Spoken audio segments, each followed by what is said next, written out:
दादा एक महत्वाचा फोन आहे. मी आलोच, तुम्ही वा पुढे. आलोच. कुठे निघाले? नाही, फोन मी आलोच.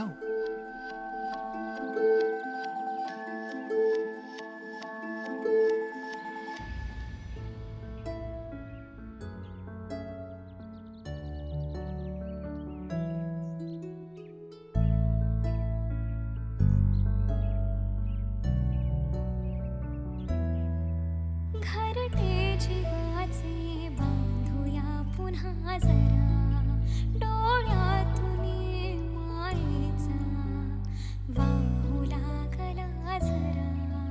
पहाटेतल्या स्वप्नासरी आता चेहरा पाहिजे पाहिजे. शोधूया नव्या खुणा, कर्तव्य आहे पुन्हा.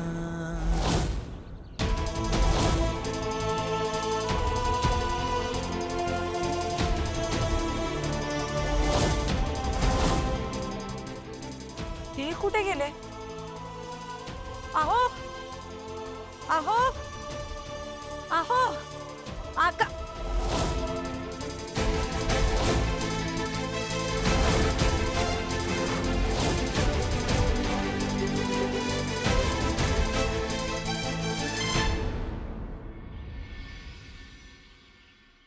कश कश तुम्ही हे असे का इकडे निघून आलात?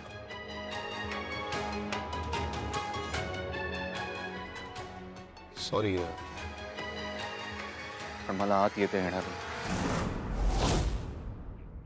मी देवळात आत नाही येऊ शकत. I sorry. तुला नुकतंच लग्न झालंय, सगळ्यात गोष्टी नवीन नवीन आहेत, तर मी ठरवलं होतं की नव्याने सगळं आत्मसात करायचं. तुला काही गोष्टी विसरून जायच्या, पण तरी नाही ठेवलं जातंय माझं पावलात. पण आईने सांगितलंय आपल्याला एकत्र आशीर्वाद द्यायला. तुम्ही प्लीज माझ्यामुळे तुमचं देवदर्शन चुकवू नका. तुम्ही जा, दर्शन घ्या. I really insist, please.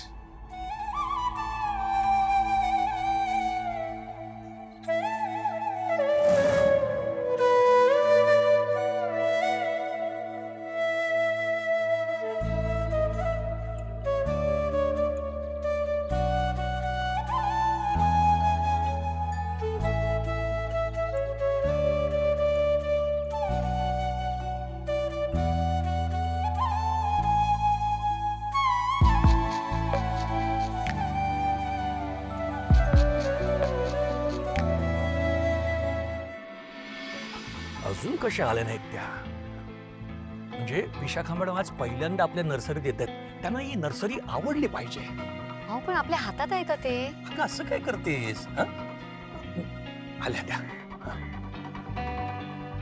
उतरत का नाही येत? चल बघूया.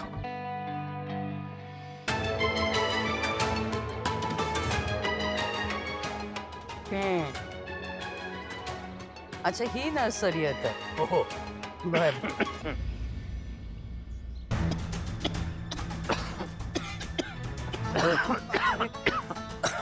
केवढी धूळ आहे इथे, त्रास होईल ना अशाने. आपण तिकडे ऑफिस मध्ये जाऊया, तिकडे त्रास होणार नाही. ऐक, बस. या खुर्च्या. आलो, खुर्ची घेऊन आलो. बसा. एक काम करा, मागच्या फायनान्शियल इयर्सची फाईल आणा. आणतो. काय कुठे बरी वाटते बघ, नाही का?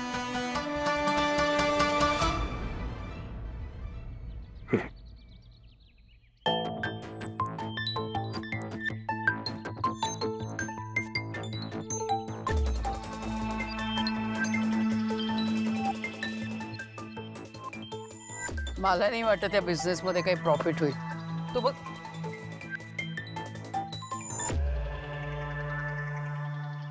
मम्मा, तू या बिझनेस मध्ये पैसे गुंतवलेसच का? आय मीन बघ ना, आपल्या काहीच कामाचं नाहीये. विकून टाकूया का मग नर्सरी? नाही नाही हो, असं नका करू. नाही म्हणजे आम्ही खूप प्रयत्न करू, वाटल्यास दुप्पट मेहनत करू. ही कमाई ना आम्ही दुप्पट करून देऊ तुम्हाला. पण ही नर्सरी विकू नका, कारण नर्सरी विकलीत ना तर आम्हाला वसूपासून काही लपवता येणार नाही. कारण ही नर्सरी तिच्या सासूच्या हट्टापायी तुम्ही विकत घेतली आहे, ते आम्हाला नाही ना तिच्यापासून लपवता येणार. अहो, वसूला खूप वाईट वाटेल हो. आणि हे हुंडा वगैरे तर तिला पटणारच नाही. आधीच आम्ही तिच्या सासरच्यांची खोटं बोललोय ते कळलंय तिला. किती खोटं बोलताय तुम्ही रानडे? हा, इतकं खोटं बोलत राहिलात ना तर पुढे हिशोब ठेवणं कठीण जाईल तुम्हाला. मला काय म्हणाला तर तुम्ही ही नर्सरी विकताय कारण तुम्हाला बनीच्या नावाने FD करायचे, हो ना? हो, म्हणजे आम्ही अगदी तसंच केलं. तसंच कसं रानडे? तसंच कसं? हे बघा, हुंडा घेणं आणि हुंडा देणं कायद्याच्या दृष्टिकोनातनं दोन्ही गुन्हा आहे.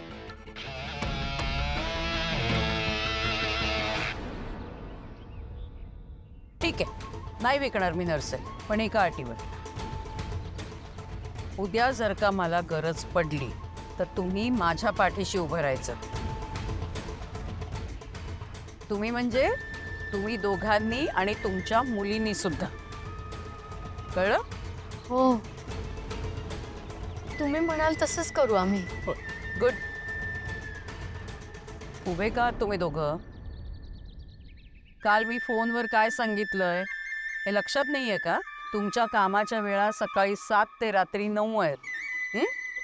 उभे राहू नका, कामाला लागा आता. जा.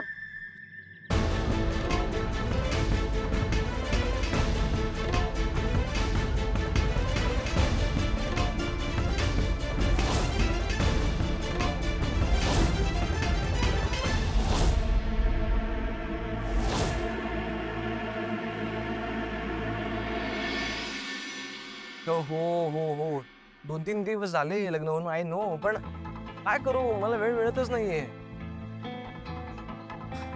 हो बेबी, आपण जाऊया डेटवरती. प्लीज समजून घे ना आताची सिच्युएशन. काय? नाही नाही नाही, इकडे नको येऊ.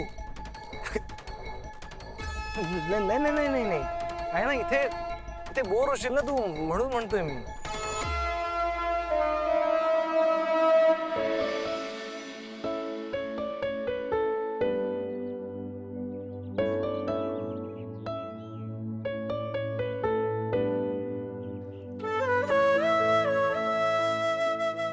गुरुजी, ओटी भरायची.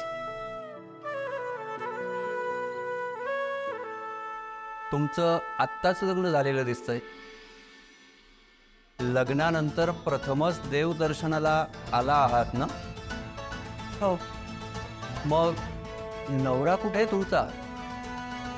त्यांनाही बोलवा आतमध्ये. नाही गुरुजी, ते नाही येणार आहेत, ते बाहेरच आहे. अच्छा, म्हणजे मंदिराच्या बाहेर येऊन देवाच्या दर्शनाला आतमध्ये येणार नाही? माहित नाही, बहुतेक विश्वास नसेल त्यांचा. हे बघा, ज्यांचा खरंच देवावर विश्वास नसतो, जे खरंच नास्तिक असतात, तो व्यक्ती चुकूनही देवाच्या दारात येत नाही. पण अगदी देवाच्या दारात येऊन थांबणारा माणूस हा नेहमी देवावर चिडलेला असतो. आणि तसंच तुमच्या नवऱ्याच्या बाबतीतही दिसतंय.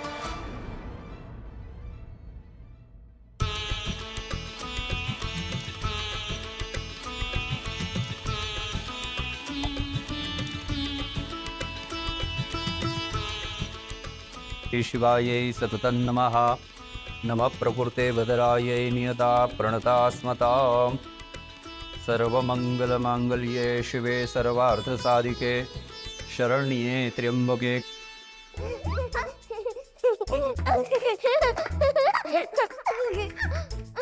गेले एकदाचे.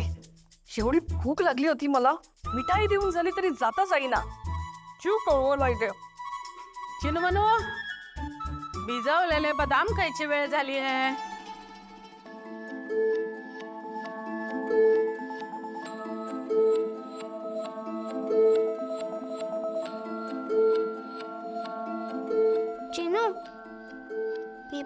तुझ्यासोबत नाही.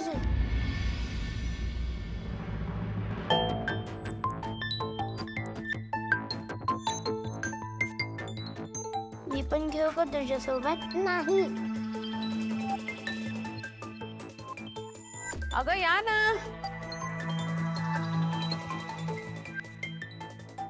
बसा.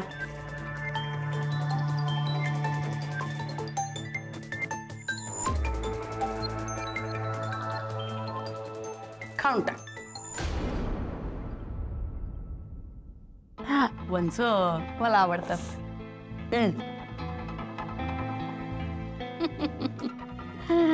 नाती माझ्या छान छान, नाती माझ्या छान छान, गोल्या गोल्या पान पान, गोऱ्या गोऱ्या पान, चिन्नू आणि मन्नू म्हणजे चिनू आणि मनू म्हणजे नॉटी गॉर्जियस मेली जान. naughty gorgeous Mary Jane.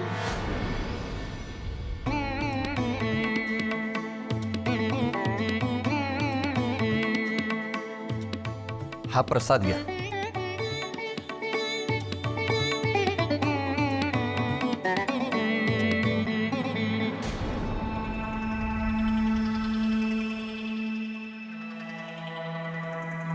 हा प्रसाद तुमच्या नवऱ्यासाठीही घ्या आणि त्यांना सांगा ते जरी देवावर चिडलेले असतील तरी देव त्यांच्यावर चिडलेला नाही.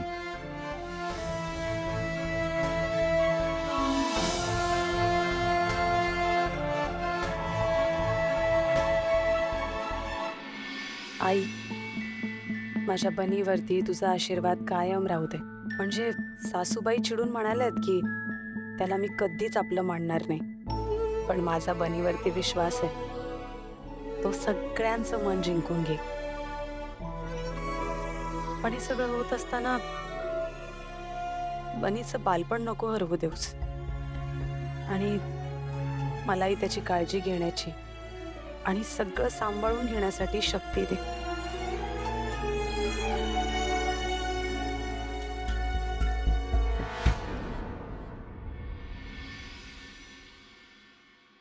आणि आई,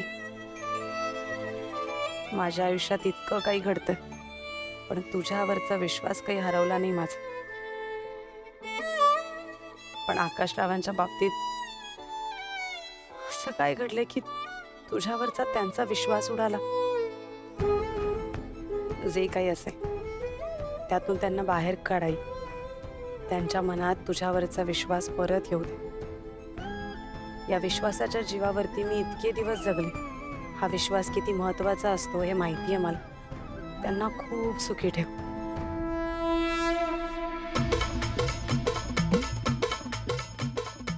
आज पहिल्यांदा माझ्या प्रार्थनेत आई, बाबा आणि बनी व्यतिरिक्त चौथी व्यक्ती आली आहे.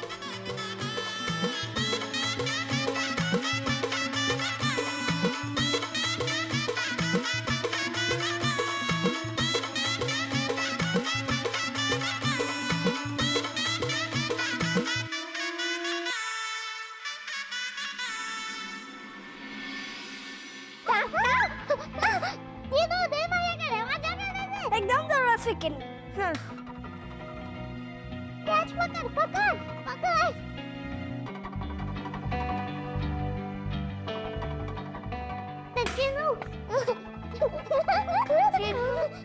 मनू, मी खेळू का तुमच्या सोबत? मनू, चिनू, प्लीज घ्या ना मला खेळायला. मला खेळायचंय तुमच्या सोबत. मी खूप बोर झालोय.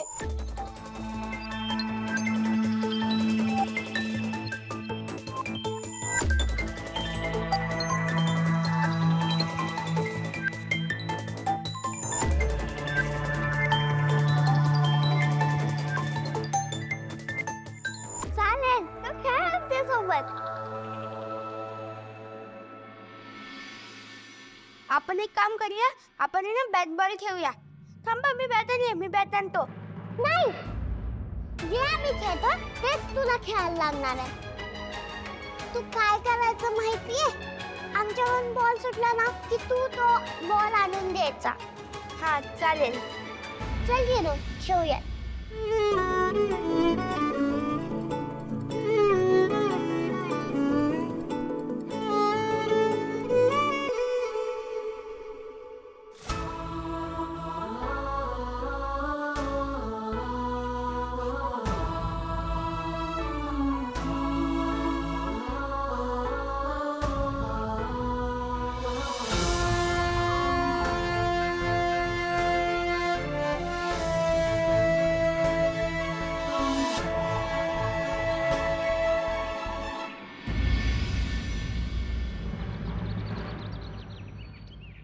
हाक मारायची ना तुम्ही.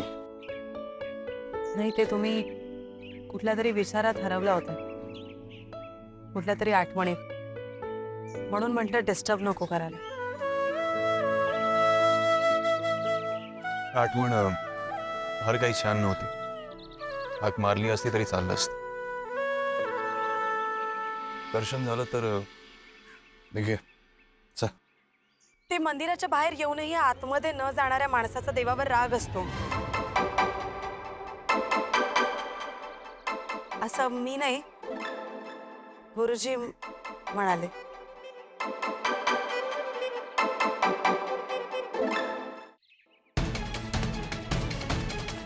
लग्न झालंय आपलं. जरी एका खोलीत आपण राहत नसलो तरी हे नातं निभावं लागणार आहे आपल्याला. आणि एकमेकांना न जाणून घेता हे नातं कसं निभावणार आहोत आपण. आणि तुम्हाला सांगते, तसंच जर काही कारण असेल ना तर मी देवावर चिडते.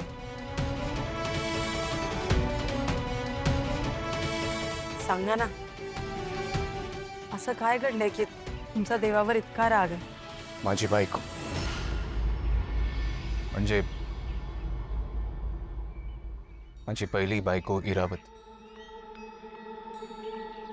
तिचाही खूप विश्वास होता तुमच्या या देवावर. तिला असं वाटायचं की देव सगळ्यांचं सगळं भलं करेल, सगळ्यांना सांभाळून घेईल. अगदी शेवटच्या क्षणापर्यंत तिला विश्वास होता की देव आपल्याला या आजारातून बरा करेल. तिची जायची वेळ नव्हती. तिने काही चुकीचंही केलं नव्हतं. साध्या एखाद्या मुलगीला सुद्धा दुखवलं नाही तिने. ती जायच्या आधी ना माझा खूप विश्वास होता याच्या. मी सगळं करायचं.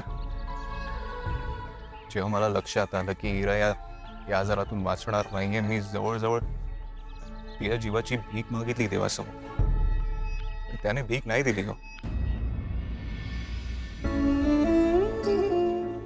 एवढ्याशा 2 लहान मुली माझ्या मागे सोडून ती निघून गेली.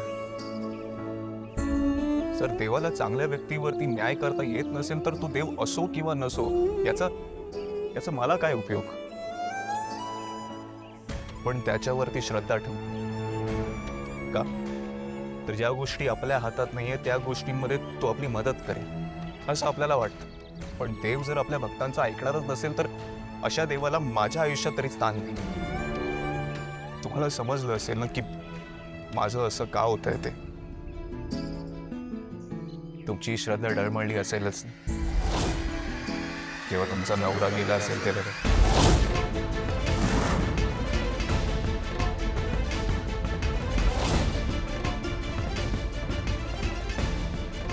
सॉरी, मी जास्त बोललो असेल तर. तुमचं दर्शन झालं असेल तर आपण निघूयात का? प्रसाद?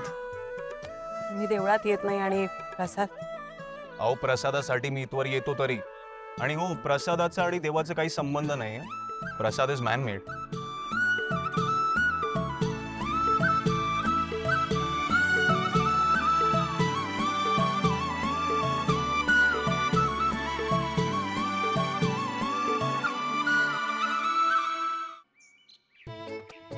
Sorry sorry sorry sorry sorry महत्वाचा कॉल होता, सो थोडा वेळ गेला. झालं दर्शन? चला निघूया मग. वहिनी, प्रसाद. थँक्यू. चला. इथे काय? चला चला चला लवकर.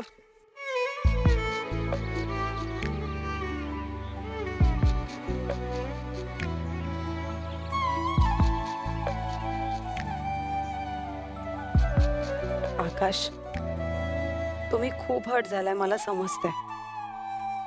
यापुढे कधी मी तुम्हाला देवळात यायचा आग्रह नाही करणार, कारण मला खात्री आहे देव तुमचा राग नक्की काढेल.